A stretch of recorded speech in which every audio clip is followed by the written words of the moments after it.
This is your host, George Ukru. I'm very excited to welcome our special guest for today's episode, Garian Waters, who is joining us from UK. Garian is the CEO and co-founder of the automation platform Provar. And he's actually going to take us through some of the capabilities of Provar as well as walk us through some of the latest trends around test automation. Welcome to our show, Garian. It's actually a pleasure to have you as our guest today. Likewise, George. It's a pleasure to speak to you again. Yep. So I'll start off the discussion, Garian, by asking you about the common trend that you have seen with the automation projects. There are a lot of investment going into test automation projects, but at the same time, a lot of projects end up in failures. So what are some of the recommendations or best practices that you can actually share to project teams who are currently engaged in test automation activities? Yeah, I think from my side, there's such a wide range of reasons something might fail. I think the reality is setting up for success is more than just tooling, of course. It's understanding the whole life cycle of what you're trying to achieve. And a lot of people might just go straight for, I've used this tool before, it's going to save all our problems, we're all great, we're saved. It's just not true at all. The reason why I'm saying that is because you look at a individual project and you realize the environment's a mess. Mm-hmm. They don't know how they're deploying. You don't have an environment for testing which is different to production. That's the problem. It's nowhere near production. And then you don't have controls about how people are deploying. People are deploying changes left, right, and center. So how are the test team ever going to get the grips with things? So I'd say that the tips have to start with the basics, unfortunately, about how you'd even do manual testing, because that's a very big reason why automation fails, is my view. So okay. I think once you put that to one side and almost assume that you've got good processes in place, I would say that the next step would probably also to ensure that there's other testing in place that catches a lot of stuff before it gets to us. So that would be just unit testing needs to be enforced to the right level and understood about where the capabilities are. And the reason why I say all of that is because the big tip I've got is, of course, don't over-automate. If you dive in and just go, right, this is where all the testing is going to happen, and you end up with a huge suite of automated tests that are really just covering over the cracks of what you should have done elsewhere. And so if you've got this sort of foundation, I feel that you can be really quite smart about what you do then automate. You automate the risk-based approach of the right scenarios that actually mean something to the business. Because the other thing I've seen many, many times is the tests you put in place, the business don't understand them, which is a disaster. So if you want to prove to the business, we can go live with something, and then ultimately they then trust you to do that without verbose evidencing and walkthroughs. They need to understand what are the scenarios that are covered in your automation pack that mean something to him or her, that ultimately then says, yes, if you do that and you have some ticks in green boxes against those scenarios, I actually don't need to test at all, especially if there's no new features in there. So to my mind, if you make it real, you make sure it's readable and understandable by the business, and you've got the other things in place, that means when you run them, they're not just failing all over the place because of, that's because of the environment, that's because someone deployed something. Spend a day investigating why. If you've got all that in place, I think they can be a lot of success. So to my mind, the other thing you'd probably do, sort of anecdotally for me, is the 80-20. You don't try and automate the final nasty, really rare scenario that takes 4 man years to sort of develop, and it's like, no, stop, just that's a manual test, just stop.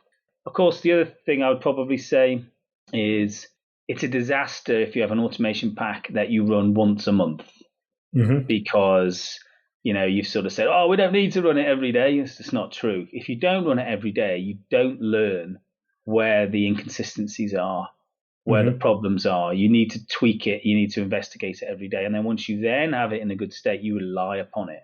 And then I think finally, it's a big, broad subject, this, as you can tell from me. The last thing I'd probably say is don't fall into the trap of thinking everything has to be UI. If you need to make business decisions, because ultimately things are far more maintainable if it's API. So if I want to test an interface, if I want to test data flows from A to B to C to E to out the door, some payment gateway, I don't need to check the UI at the same time.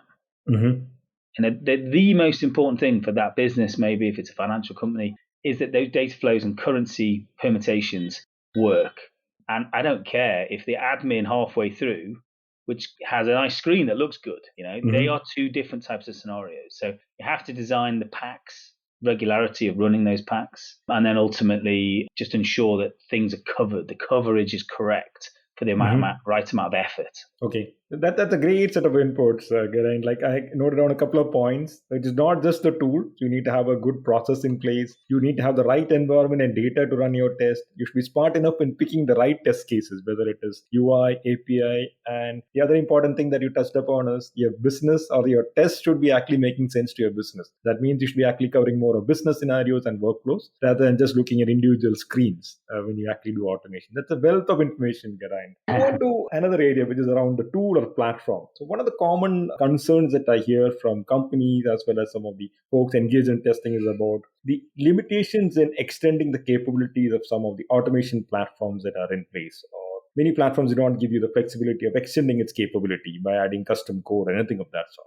So how does it work in the case of Provar? Do you actually allow your customers to extend the capabilities of the tool? Maybe it can be an object recognition, or it can be an integration with a custom tool that an organization might be having. Yeah, I mean, it's this sort of a subject dear to my heart, really, because before we even started Provar, that's pretty much the experience I had, is that there were some pretty well-known tools around at that time, 10 years ago, that were dominating the market, and they were so successful, it was extremely hard to get support. It was extremely hard to have your say in how it can do things. And it was whether it could extend itself or not. If the user didn't know how to extend it, then in reality it didn't, if that makes sense. So I felt that it was absolutely vital right from founding time of Provar that we could always make sure that we could extend as a user what you needed to do, and you're not shackled by the tool. It was like vital to me because, like I say, there's nothing worse than having a scenario where you're trying to get through a particular screen. And again, I'm a big fan of these end-to-end tests that go, really do provide value. But of course, if screen 3 is blocked, there's nothing we can do. It's like, it's the most nastiest thing. And I'll give you an example I've come across. It's things like a date carousel. You know, when you turn up at the screen and it's got like these only way of inputting the date is to turn a dial like you would in a casino. That you can sort of pull the dials down and then you get to the month. Now, the problem with those things, for example, in that case is you turn up tomorrow and it's already defaulted tomorrow's date. So as an automation engineer, you're going to look at it and go, well, it's not the same as it was yesterday even. So you need a smart solution to that because otherwise you can't just have these super dynamic things. Now, to my mind, that requires, it's one thing in a flow of 10 screens. You need a specific solution there, and then the rest of it can be that's like you say, the low code, no code, which is the easiest thing to maintain. But we need to be able to solve that one problem. And so I think from Provar's perspective, there is always the ability to dive out to write a sort of widget of code. And I actually think that's one of our strengths. One, you can do it and our customers can do it. But as importantly, actually, is as a customer, that thing might need quite a bit of experience to achieve it. My experience is as well is if you are wanting to do no-code, low-code tooling, especially around Provar, you don't necessarily have someone who's 15 years in Selenium expert to sort of really solve that. And so that's actually what we provide in addition to the tool. And I think that the two have to sit hand in hand. Otherwise, the horrible situation is you have the user will say, I'm blocked, I'm finished, can't do this screen. And actually, Provar's no good as well. Well, it's not true, that any tool would have struggled with that widget. We just have to accept certain things are not designed to be testable, right? And that's just life. So to my mind, I think we do need to solve those bespoke solutions. Yes, Provar can do that. And I think that's extremely useful. That's one of the reasons why we can always test pretty much anything. I'd say the other thing I'd chuck on top of that is we're starting to roll out something called Marketplace, which is not unique to us, but it's going to allow us to have sort of more of a community sharing of, because, a lot of us are testing the same things. I mean, Salesforce is a classic example of that, where, and that's part of our business model. But I do also think that you've got other applications which are imminently testable, but one particular company has just nailed it. And there will be solutions like my date carousel. Why not share that in a more positive way than just scouring the internet? So that's something we're going to be championing to sort of help people talk to each other and solve those solutions. That's a very interesting thought and idea. I would say that people would love something of that sort, because if you can actually share some of your reusable code or maybe widgets that you've created, that definitely helps, because everyone has need not break their head to actually create a solution. So that definitely would actually help you as well from a product standpoint, because your users would be finding it very easy to actually crack on some of these problems, technical problems that they may come across. That's very Yeah. interesting. The other area that I would like to touch upon again on the low code, no code kind of tools is basically there are multiple approaches of generating test cases using an automation platform. You can do maybe a model based testing kind of an approach where you take a workflow and then try to automate it. And then there are a lot of organizations who would actually prefer to actually use a BDD based approach where they have a user story in place and they would like to actually automate the user story as part of this sprint testing. But what I've seen from my experience is most of the low code platforms that I've worked with doesn't support BDD to a great extent. It's mostly workflow based automation that's supported. So how does it work in the case of Provar, Geraint? Like, do you actually support both of these approaches, or is it like only the model-based approach?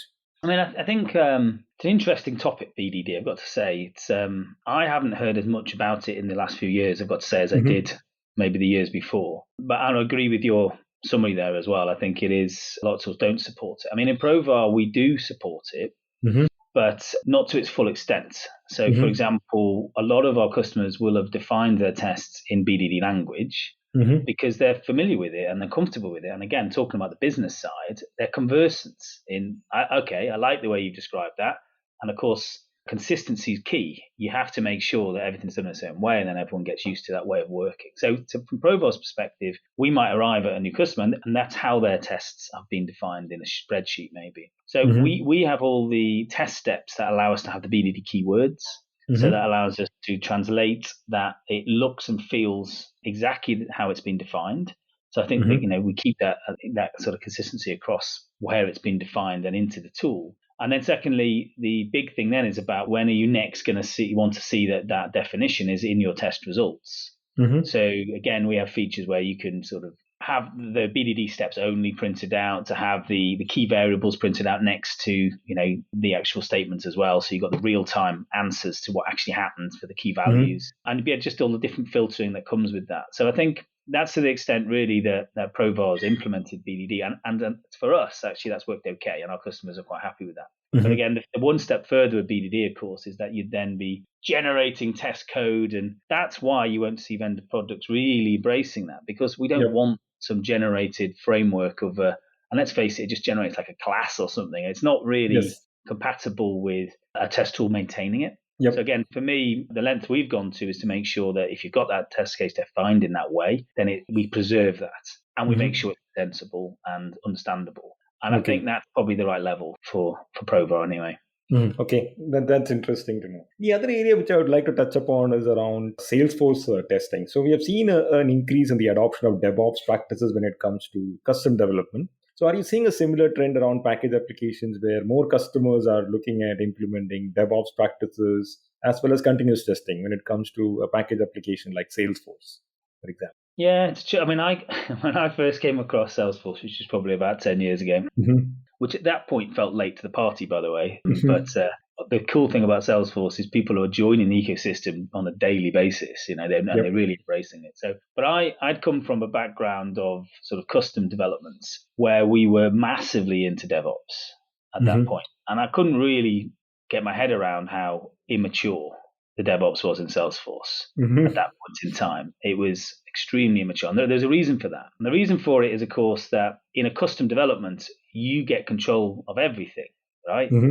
It's your database, it's your server, and of course, you have to play by Salesforce's rules here. And the platform itself was immature in this space. So I would say the typical practices at that point were this huge copy back from production into a dev org, for example, or full sandbox or what have you. And that ultimately then meant that you did in some cases, you would apply changes manually because they were just thorny. And in fact, there still are, I'm sure, some of those. And then you had other things like change sets, which allow you to take a unit of deployment and put that in. But it was always arduous, quite manual, and then also, fraught with difficulties. Now, on top of that, the working practices were scary as well. People genuinely were changing things in production, which you can. People were permissioning testers in production with admin without really understanding the consequences of what they've done. Whether things go wrong or not, it was just scary. So I think in general, I think the point I'm trying to make, as you can tell, it's just it wasn't so thought through. Mm-hmm. And now, if we roll forward 10 years, I do think that Salesforce themselves have been focusing on this and developing tooling. So I think equally is it's quite tricky. And I'd say why is because Salesforce keep acquiring new companies. Yep. So, they'll sort of say, we've got Salesforce DX or DevOps Center coming along, there's different initiatives. But then it's a case of, we've now got MuleSoft, we've now got CPQ, and that's also something you've now got to deploy. And so it's a moving target in order to do this. And wherever it's not quite sort of fully integrated, of course, we're falling back to some sort of manual situation. Okay. So again, in parallel to Salesforce taking it far more seriously, and also the ecosystem understanding along with Trailhead, sort of how to do some of this stuff better, there is a lot of vendor tools now that have grown up. And I think the market's starting to mature significantly. I'd also go hand in hand with that is the backup situation, because again, I think way back when, if you were just a sales team using Salesforce, you're not really panicking if they lose all your data. You are a bit, don't get me wrong. But if you're a major pharmaceutical that's got 10 years worth of regulatory data about a pharmaceutical product that they're pushing out there, and Salesforce have an issue, Jesus, I mean, that's a problem. So I think there are tools that are sort of there, and that's quite a closely aligned thing, the ability to deploy and then roll back, that type of thing. So again, this stuff is really quite mature now, and that's quite exciting. But again, I think the challenge really still is, though, is that it's a moving environment. And again, if I always compare it to custom, if I'm in my custom environment and I'm responsible for development my platform, and then eventually it's deployed, and then the maintenance is less because I've delivered all my features, it's not like that in these packaged environments in the cloud. Whether your system's changing or not, theirs is. So you're constantly having to keep up with the change of technology, the change of the underlying features that Salesforce keep bringing out that might not even be visual. You've got to keep up with that to understand how it affects you. And I guess some of these sort of complementary tooling around the DevOps space assist you to do that. Okay, but I think there has been a progress, and I think Salesforce is in the race compared with the other package application. I think the maturity of DevOps practice around Salesforce is much higher compared with the other package applications, maybe like SAP or even Microsoft CRM Dynamics. I've not seen a lot of organizations adopting DevOps around these package applications. Yeah, I think you're probably right. However, actually, I have seen some more tooling around SAP. Of late, but like you say, and actually I think that particular application I'm thinking of were ex-Salesforce DevOps practitioners. Okay. SAP, looking at that vast market. So yeah, I think so. That's good to know. So the other area what I would like to touch upon is on test case failure rate or test script failure rate. So where you have a bunch of automation scripts that you've created, and maybe it's for an application like Salesforce, and when you end up running them for a formal regression cycle or as part of your DevOps pipeline, what happens is a bunch of them would actually fail due to script issues, not because of the product defects. There are a lot of script maintenance that may be required in order to fix them. So how is that a platform like Provar is actually trying to help automation engineers to minimize this effort around test script maintenance? I mean, the issue with sort of the failure rate with false failures, there's a million reasons, as you're aware. I think with regards to recommendations, and we specifically talk about Provar, is it's good to have a test tool that understands what you're testing. And Salesforce is such a vast implementation now, where people are not just using it for sales and marketing. Of course, it's people are building their whole businesses on it. So if that is the type of situation where companies embrace that as a major platform across the organization, then of course having a tool like Provar that just understands that is great. Now, how does Provar understand, I guess, is the question. And how would that increase your or decrease your failure rate? It's because typically if you throw a generic tool at this stuff, you could only use the DOM typically.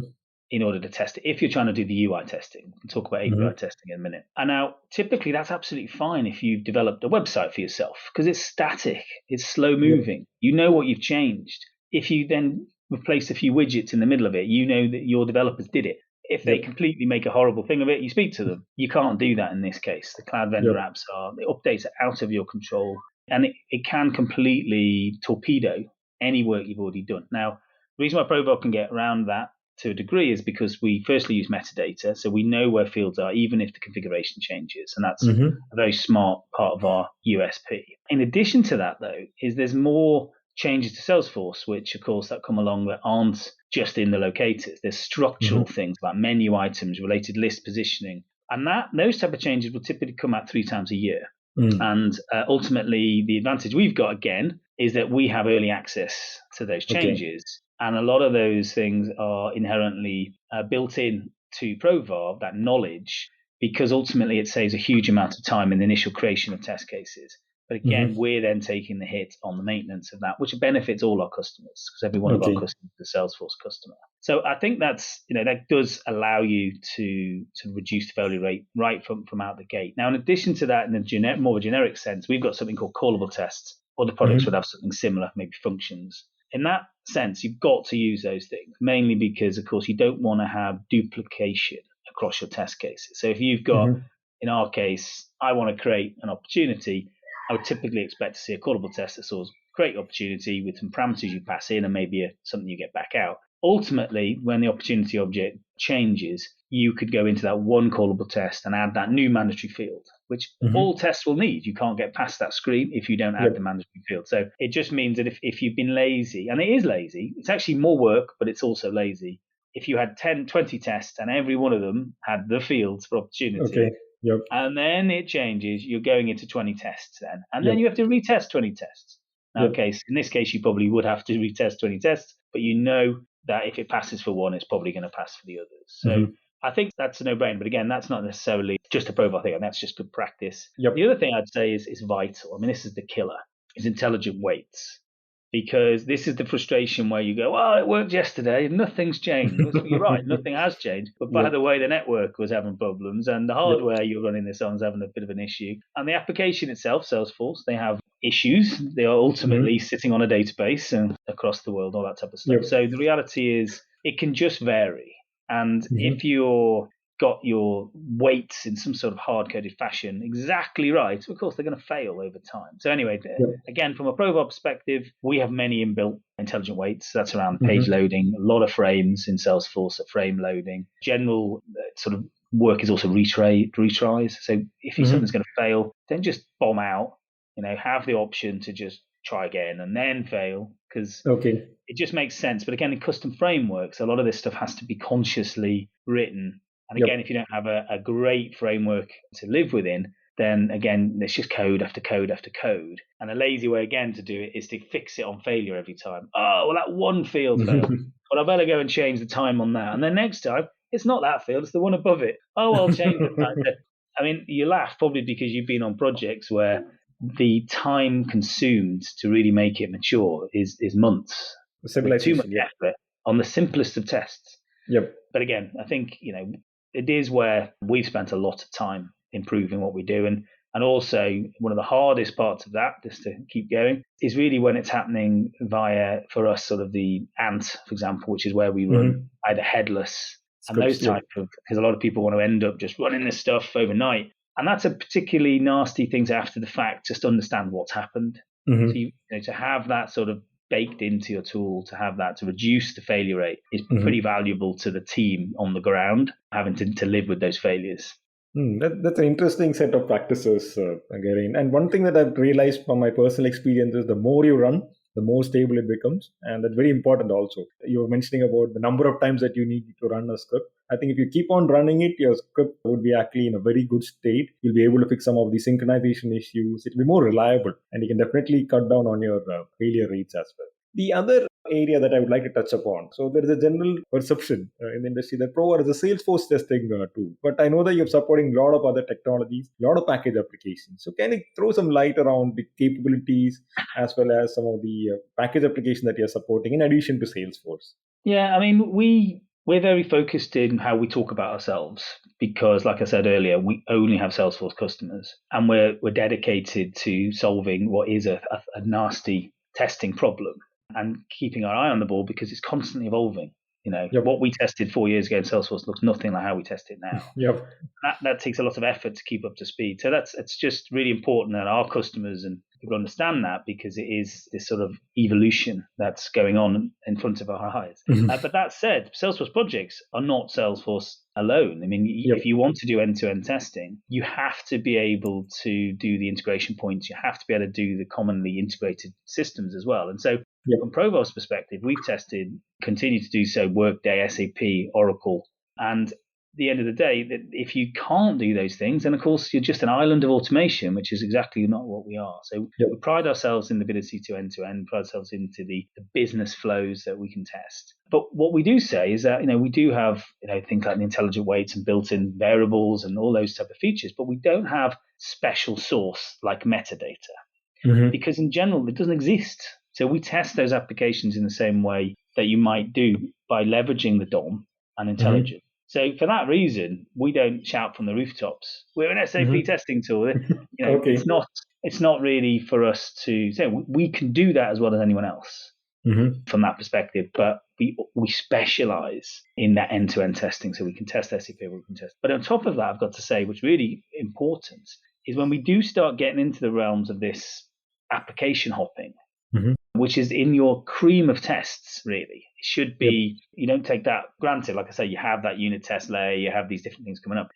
I think you should strongly be considering the API testing for it, because if you do have a test, and we have them that go from SAP into Salesforce, into your retail website, into a call center bot, into this thing, all in one go. And every part of that is UI, which again, people can drive all 5 different browsers at the same time. That's absolutely fine.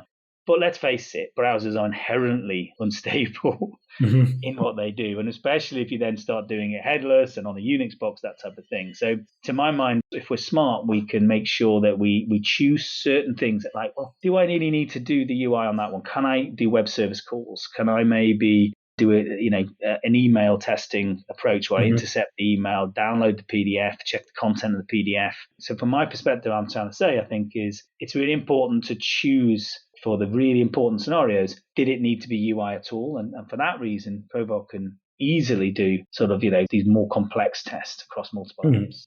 Okay. Again, we can definitely do the browser testing. Okay. So the very, very interesting point of view. So you want to be, you're specializing in Salesforce, but at the same time, you don't want to not support end-to-end testing. So end-to-end testing can be on any technology or any kind of package application, which you're currently supporting with the platform. A very interesting point of view.